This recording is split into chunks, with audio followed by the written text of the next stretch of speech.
എടാ, ഒരു 21 വയസ്സുള്ള ഒരു കുട്ടി. ഉം. അത് ഗ്രാജുവേഷന്റെ ഫൈനൽ ഇയർ ആയി. അപ്പം ആണ് ക്യാമ്പസ് റിക്രൂട്ട്മെന്റിന് വരുന്നത്. ഈ കുട്ടിക്ക് ഒരു നല്ലൊരു ജോലി കിട്ടും. ഒരു സ്റ്റാർട്ടപ്പില്. ഈ കുട്ടിക്ക് ഭയങ്കര ഇൻട്രസ്റ്റുമായി. ഭയങ്കര സന്തോഷമായി. തിരിച്ച് വീട്ടിൽ വരിക. അച്ഛനും അമ്മയും വരാൻ വേണ്ടി വെയിറ്റ് ചെയ്തിരിക്കുക. അപ്പൊ ഇവര് ജോലി കഴിഞ്ഞിട്ട് ഒരുമിച്ചാ വരുന്നത്. വന്നതും ഇങ്ങനെ പേരൻസിന്റെ അടുത്ത് പറഞ്ഞു, എനിക്ക് ഒരു നല്ല ജോലി കിട്ടിയിട്ടുണ്ട്. എനിക്ക് ഇഷ്ടപ്പെട്ട ഒരു ജോലിയാണ്. 2 മന്ത്സ് കഴിഞ്ഞിട്ടാണ് ജോയിൻ ചെയ്യേണ്ടത്. അപ്പം ഞാൻ സൈൻ ചെയ്ത് കൊടുത്തു എന്ന് പറഞ്ഞു. ഉടനെ അച്ഛനങ്ങോട്ട് ദേഷ്യം വന്നു. "അതെന്തിനാ നീ പ്രൈവറ്റ് കമ്പനിയിലൊക്കെ ജോയിൻ ചെയ്യുന്നേ? അതും ഒരു സ്റ്റാർട്ടപ്പില്. എത്ര സാലറി ആണെങ്കിലും അതിന്റെ ഒന്നും ഒരു ആവശ്യവും ഇല്ല. നീ ചെയ്യാണെങ്കിൽ ഗവൺമെന്റ് ജോലി മാത്രമേ ചെയ്യുള്ളൂന്ന്." ഈ കുട്ടി പറഞ്ഞു, "എനിക്ക് ഗവൺമെന്റ് ജോലി ചെയ്യാൻ എനിക്ക് താല്പര്യമില്ല. എനിക്ക് ഇഷ്ടമുള്ള ജോലിയാ ചെയ്യണ്ടേന്ന്" പറഞ്ഞു. അപ്പൊ അച്ഛൻ പറഞ്ഞു, "സമ്മതിക്കത്തില്ല. ഞങ്ങള് ആണ് നിന്നെ പഠിപ്പിച്ചത്. ഒരു രക്ഷയില്ല. നീ ഗവൺമെന്റ് ജോലിക്ക് തന്നെ നോക്കണം" എന്ന് പറഞ്ഞു. അപ്പൊ ഈ കുട്ടിക്ക് ദേഷ്യം വന്നു. ഒബ്വിയസ്ലി 21 വയസ്സുള്ള ഒരു കുട്ടിയാണ്. അപ്പൊ ആ കുട്ടി പറഞ്ഞു, "അച്ഛനും അമ്മയും സമ്മതിച്ചാലും സമ്മതിച്ചില്ലെങ്കിലും ഞാൻ ഈ ജോലിക്ക് ജോയിൻ ചെയ്യാൻ ഡിസൈഡ് ചെയ്തു. ഞാൻ ജോയിൻ ചെയ്യാൻ പോവാണ്. നിങ്ങള് എതിർക്കാണ്ടിരിക്കുവോന്ന്." അപ്പം ആക്ച്വലി ഇവിടെ ഒരു വലിയ കോൺഫ്ലിക്റ്റാ. അച്ഛനും അമ്മയും കുറച്ച് ഈ ഓൾഡ് സ്കൂൾ തിങ്കിങ് ആയിട്ട്, "ഓ, ഗവൺമെന്റ് ജോലിയല്ലേ, അപ്പൊ അവളുടെ ഫ്യൂച്ചർ മുഴുവൻ സെക്യൂർഡ് ആവുമല്ലോ, പെൻഷനൊക്കെ കിട്ടുമല്ലോ റിട്ടയർമെന്റ് കഴിഞ്ഞിട്ട്" എന്നുള്ളൊരു ചിന്തയാണ് അച്ഛനും അമ്മയ്ക്കും. പക്ഷെ ഈ കുട്ടിക്ക് അങ്ങനെയല്ല. ഈ കുട്ടിക്ക് എനിക്കിഷ്ടപ്പെട്ട ഒരു ജോലി, ഡ്രീം ജോലി, ആദ്യം തന്നെ ഒരുവിധം തരക്കേടില്ലാത്ത ഒരു സാലറി. അപ്പൊ അതൊരു മോഡേൺ തിങ്കിങ്. ആക്ച്വലി നമ്മൾ നോക്കുകയാണെങ്കിൽ നമ്മൾ ചിലപ്പോൾ പറയും അല്ലേ, നമ്മുടെ അച്ഛനും അമ്മയൊക്കെ കുറച്ച് ഓൾഡ് സ്കൂൾ തിങ്കിങ് ആണെന്ന് പറയും. നമ്മൾ ഓർക്കും നമ്മൾ മോഡേൺ തിങ്കിങ് ആണ്. അതേസമയം നമ്മുടെ മക്കള് വരുമ്പം മക്കളുടെ ജനറേഷൻ പറയും നമുക്കാണെങ്കിൽ ശരിക്കും ഓൾഡ് സ്കൂൾ തിങ്കിങ്ങും അവർക്ക് മോഡേൺ തിങ്കിങ്ങും ആണെന്ന്. ഇവിടെ ചില ചില സ്ഥലത്ത് ഒരു അണ്ടർസ്റ്റാൻഡിങ്ങും ചില ചില സ്ഥലത്ത് ശരിക്കും ഒരു കോൺഫ്ലിക്റ്റും അല്ലേ വരുന്നത്. ഉം. ഇപ്പൊ ഇതിലിപ്പം പറഞ്ഞു വരുമ്പോണ്ടല്ലോ നമുക്കിപ്പോ ഓരോന്ന് എടുത്ത് നോക്കാം. അപ്പൊ നീ 2 സിറ്റുവേഷൻ പറഞ്ഞു. ഞാൻ ഇപ്പൊ ഒരു ഓൾഡ് സ്കൂൾ പണ്ടത്തെ ഓൾഡ് സ്കൂൾ കുറച്ചും കൂടി നമ്മളെ തൊട്ട് മുമ്പത്തെ ജനറേഷൻ ചിന്തിക്കുന്നത് എങ്ങനെയാന്ന് വെച്ചാൽ അവർക്ക് റെസ്പെക്റ്റിനും ഡിസിപ്ലിനും ഒക്കെ ഭയങ്കര വാല്യൂ. അതായത് മൂത്തവർ പറഞ്ഞാൽ അനുസരിക്കണം, അതുപോലെ ചെയ്യണം, ഒരു സെറ്റ് പാറ്റേൺ ഉണ്ട് അത് ഫോളോ ചെയ്യണം അങ്ങനെ. പിന്നെ അവർ ഫാമിലി ആണ് ഫസ്റ്റ്. അതായത് ഫാമിലിയിൽ എല്ലാവരെയും ഹാപ്പി ആക്കുന്ന വിധത്തിലുള്ള തീരുമാനങ്ങൾ കഴിയുന്നതും കുട്ടികൾ എടുക്കണം എന്നാണ് അവർ ചിന്തിക്കുന്നത്. മൂന്നാമത്തെ അവർ പറയുന്ന ഒരു കാര്യം സ്റ്റെബിലിറ്റി. സ്റ്റെബിലിറ്റിക്ക് അവർക്ക് ഭയങ്കര വാല്യൂ. അതായത് റിസ്ക് ഒന്നും അധികം എടുക്കാൻ പാടില്ല. കഴിയുന്ന ഒരു ഒരു 10 വർഷമോ 20 വർഷമോ കഴിയുമ്പോൾ നിങ്ങൾക്ക് എന്ത് ഗുണം ചെയ്യും, അങ്ങനത്തെ കാര്യങ്ങൾ തീരുമാനിക്കൂ. അങ്ങനെയല്ല ഇപ്പൊ ഈ പറഞ്ഞ കഥയിൽ അച്ഛന്റെ ചിന്ത അങ്ങനെയാ പോണത്. അപ്പൊ ഈ മോഡേൺ തിങ്കിങ് പറഞ്ഞു കഴിഞ്ഞാൽ ശരിക്കും ഇതിപ്പോ നീ പറയുന്നതിന് നേരെ ഉം, വിപരീതമായിട്ടാ അല്ലെ. ഉം. അവിടെ കൂടുതലും ഇൻഡിവിജ്വൽ ചോയ്സസിനാ കൂടുതൽ ഇമ്പോർട്ടൻസ് എന്ന് പറഞ്ഞാൽ, ഞാനിത് ചെയ്താൽ ഞാൻ ഹാപ്പി ആവുമോ എന്നുള്ളൊരു ചിന്ത, അല്ലാതെ ഫാമിലി മെമ്പേഴ്സ് ആരും ആയിക്കോട്ടെ അവരെ ഹാപ്പി ആക്കാനല്ല ഞാൻ ജീവിക്കുന്നതെന്നുള്ളൊരിത്. ഇവിടെയാണെങ്കിൽ മെന്റൽ പീസിനും എനിക്ക് തോന്നുന്നു കുറച്ചൊരു ഇമ്പോർട്ടൻസ് കൂടുതലാണ് മോഡേൺ തിങ്കിങ്ങിൽ. ഉം. അല്ല, എനിക്ക് പിന്നെ വേറൊരു കാര്യം കാണുന്ന ഒരു ഓപ്പൺ കമ്മ്യൂണിക്കേഷനാ. എന്ന് പറഞ്ഞാൽ കുട്ടികളും പേരൻസും ഒക്കെ കൂടി ഇരിക്കുമ്പോഴും അവർക്ക് അവരുടെ ഒപ്പീനിയൻസ് പറയാനും ഷെയർ ചെയ്യാനും ഒക്കെയുള്ള എല്ലാ ഫ്രീഡവും കുട്ടികൾക്കും ഉണ്ട്, ഈക്വൽ ടു ദ പേരൻസ്. പേരൻസിന് കുറച്ചും കൂടി എക്സ്പീരിയൻസ് ഉള്ള കാരണം അവർക്ക് ആ എക്സ്പീരിയൻസ് ഷെയർ ചെയ്യാം, പക്ഷെ ഒപ്പീനിയൻസ് പറയാൻ കുട്ടികൾക്കും അധികാരമുള്ള മാതിരിയാണ്. അതുപോലെ തന്നെ ഇപ്പം നമ്മളിവിടെ കണ്ടതുപോലെ ഇപ്പം കരിയർ ആണെങ്കിലും എങ്ങനെ എങ്ങനെ ലൈഫ് സ്കിൽസ് എന്തോ ആണെങ്കിലും നമുക്ക് ചെയ്യാനും ഈ കുട്ടികളുടെ ഇഷ്ടത്തിലാണ് പോകുന്നത്. റാദർ ദാൻ പേരൻസ്, ഫാമിലി ഒക്കെ അല്ലേ? ഉം.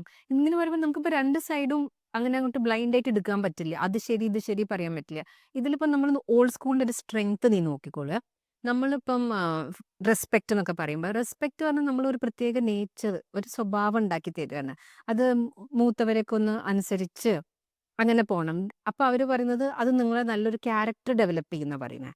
ഡിസിപ്ലിൻ ഉണ്ടെങ്കിൽ അവർക്ക് തോന്നുന്നത് മീൻ കണ്ണടച്ച് വിശ്വസിക്കാൻ പറയുന്നോണ്ടാണ് ഇവിടെ ഹാർഷ്നെസ് വരുന്നത്. അല്ലെങ്കിൽ അവർ ഉദ്ദേശിക്കുന്ന ഡിസിപ്ലിൻ കൊണ്ട് ഡിസിപ്ലിൻ ടേക്സ് യു ഒരു സക്സസ്ഫുൾ ലൈഫ് വേണമെങ്കിൽ നിങ്ങൾക്ക് ഡിസിപ്ലിൻ ആണ് വരുന്നതെന്ന്. ഇനി ഫാമിലീനെ മുമ്പിൽ വെക്കണം അവർ ഉദ്ദേശിക്കുന്നത് നിങ്ങൾ ലൈഫിൽ എന്ത് പ്രോബ്ലം വന്നാലും you can come back and fall on to your family.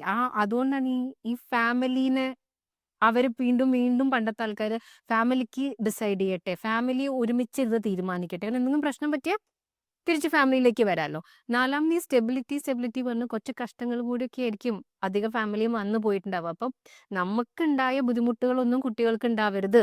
അപ്പൊ വളരെ സ്റ്റേബിൾ ആയിട്ടൊരു ലോങ് ടേം സെക്യൂരിറ്റി ഉള്ള ജോലിയോ അല്ലെങ്കിൽ അങ്ങനത്തെ ഒരു കാര്യങ്ങളിലോ കുട്ടി പോയിക്കോട്ടെ എന്നാണ് അവർ വിചാരിക്കുന്നത് അപ്പൊ 4 സ്വഭാവം അവർ കാണിക്കുന്നതിന്റെ സ്ട്രെങ്ത് അവർ പറയുന്നത് ഇതൊക്കെയാണ്. അപ്പൊ ഞാൻ നിന്റെ അടുത്ത് കൗണ്ടറായിട്ട് ഒന്ന് ചോദിക്കട്ടെ. ഇപ്പം ഞാൻ എന്ത് ഒരു വലിയ ഡിസിഷൻ എടുക്കണമെങ്കിലും ഇതുപോലെ ഫാമിലി മെമ്പേഴ്സിന്റെ അടുത്ത് കൺസൾട്ട് ചെയ്തിട്ടോ അല്ലെങ്കിൽ അവരുടെ അപ്രൂവലോ വേണം. ഉം. അപ്പം എന്ത് പ്രോബ്ലം വന്നാലും എനിക്ക് ഫേസ് ചെയ്യാൻ പറ്റത്തില്ലാതെ വരില്ലേ?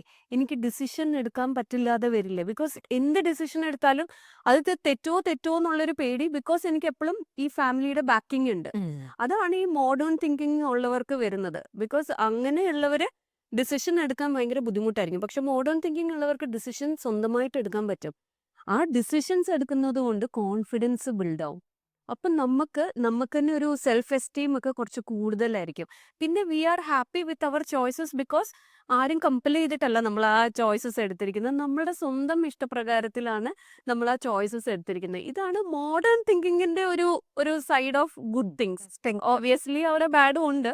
എന്നാലും സ്ട്രെങ്ത് വരുന്നത് ഇതൊക്കെയാ. അപ്പൊ കോൺഫ്ലിക്റ്റ് വഴിയാ വരുന്നത്. ഒരു സ്ഥലത്ത് ഒരാൾക്കാർ നമ്മളോട് ഒരു സെറ്റ് പാറ്റേണിൽ കൂടി പോവാൻ പറയുന്നു, മറ്റേ സൈഡിലെ ആൾക്കാർ നിങ്ങളെ പാഷനെ ഫോളോ ചെയ്യൂ അല്ലെങ്കിൽ ഡ്രീംസിനെ ഫോളോ ചെയ്യുന്നു. പണ്ടത്തെ ആൾക്കാർ പറയുന്നു നിങ്ങൾ ഭാവിയിലുള്ള സുഖ സൗകര്യങ്ങളും നിങ്ങളുടെ സമാധാനം നോക്കൂ, താൽക്കാലിക ബുദ്ധിമുട്ടുകളൊന്നും നോക്കരുത്. ഇവര് പറയുന്നത് ഇപ്പൊ ഞാൻ ഹാപ്പി ആണെങ്കിൽ ഞാൻ ഭാവിയിൽ അതിലും ഹാപ്പി അല്ലേ, എനിക്കറിയാലോ അതിന്റെ മേലെ ഡെവലപ്പ് ചെയ്യാന്നായിരിക്കും. പിന്നെ ഫ്യൂച്ചർ ഈസ് അൺസർട്ടൺ.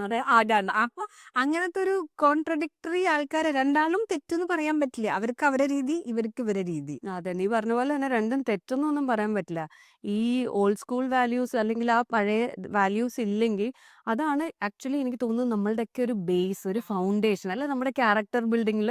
പക്ഷെ മോഡേൺ തിങ്കിങ് വന്നാലേ നമുക്കൊരു ഗ്രോത്ത് ഉണ്ടാവുള്ളൂ. ഈ ഒരു കോൺഫിഡൻസും അതും ഇതൊക്കെ വരണമെങ്കിൽ ആക്ച്വലി ഒരു മോഡേൺ തിങ്കിങ്ങും അവിടെ വരണം. അപ്പൊ എനിക്ക് തോന്നുന്നു രണ്ടും കൂടി ഒരു മിക്സ് ആയിട്ട് പോയാലേ നല്ലതുള്ളൂ.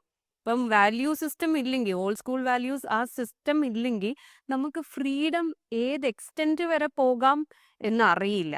അപ്പോഴാണ് ഈ കുറേ ബാഡ് കൂട്ടുകെട്ടും വേണ്ടാത്ത ബിഹേവിയറൽ പ്രശ്നത്തിലൊക്കെ പോയി ചാടുന്നത്. ഇപ്പൊ ഈ വാല്യൂ സിസ്റ്റം ഉണ്ട്, അതിന്റെ മേളിൽ നമുക്കൊരു ഇൻഡിപെൻഡൻസും ഒക്കെ ഉണ്ടെങ്കിൽ നമുക്ക് അറിയാം, നമ്മുടെ ഒരു ലിമിറ്റ് അറിയാം. അതേസമയം ഈ ഓൾഡ് സ്കൂൾ വാല്യൂസ് മാത്രം എടുത്തോണ്ടിരുന്നാൽ അത് ശരിക്കും നമുക്കൊരു പ്രഷറുമാണ്. എപ്പോഴും എല്ലാവരെയും ഹാപ്പി ആക്കിക്കൊണ്ടിരിക്കാൻ പറ്റണം എന്നില്ല. അപ്പം എനിക്ക് തോന്നുന്നു രണ്ടും കൂടി ഇങ്ങനെ ഹാൻഡ് ഇൻ ഹാൻഡ് ആയിട്ട് പോകുന്നതായിരിക്കും ഏറ്റവും നല്ലത്.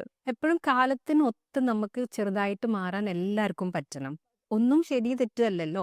അത് നമ്മൾ ഇപ്പം രഞ്ജു പറഞ്ഞ പോലെ ഫൗണ്ടേഷൻ, അതായത് നമ്മുടെ ഫൗണ്ടേഷൻ വളരെ സ്ട്രോങ് ആണെങ്കിൽ, ഇപ്പൊ ഒരു കൈറ്റാണ്, നമ്മൾ എപ്പോഴും വായിച്ചിട്ടുണ്ട് കൈറ്റിന് നമ്മൾ പറക്കാൻ വിടണം. പക്ഷെ അതിന്റെ ആ ഫൈനൽ കയറില്ലേ, അതാണ് നമ്മുടെ ഈ വാല്യൂസ്, ഫാമിലി ബോണ്ട് എന്നൊക്കെ പറഞ്ഞ. അപ്പൊ ആ കയറ് നമ്മൾക്ക് വളരെ നമ്മളെ സ്വന്തമായുള്ള ആൾക്കാരെ കയ്യിലാകുമ്പോൾ നമുക്ക് എത്ര ദൂരം വേണമെങ്കിലും പറക്കാം. അത് കുറച്ച് ഈ പാരന്റ്സ് വിട്ടുപിടിക്കണം. കയറിന് ഒരുപാട് കൂട്ടിപ്പിടിച്ച കൈറ്റിന് ഫ്ലൈ ചെയ്യാൻ പറ്റില്ല. അപ്പൊ അതൊന്ന് ബ്ലെൻഡ് ചെയ്തിട്ട് ഒരു മോഡേൺ തിങ്കിങ്ങും പഴയ വാല്യൂസിനെയും ഒക്കെ കൂടി കൂട്ടിപ്പിടിച്ച് ബ്ലെൻഡ് ചെയ്ത് ജീവിച്ച് പോകാൻ പറ്റുകയാണെങ്കിൽ നമുക്കൊരു ഭയങ്കര ഭംഗിയുള്ള ബിൽഡിങ്ങേ ഉണ്ടാക്കാൻ പറ്റും. അതായിരിക്കും നമ്മുടെ ഈ ജനറേഷൻ നമുക്ക് കൊടുക്കാൻ പറ്റുന്ന ഒരു ബ്ലെസ്സിങ് അല്ലെ. നമ്മുടെ എല്ലാ സപ്പോർട്ടും അവർക്ക് കൊടുക്കുക as a blessing. Thanks for watching echoes of with രനങ്കു.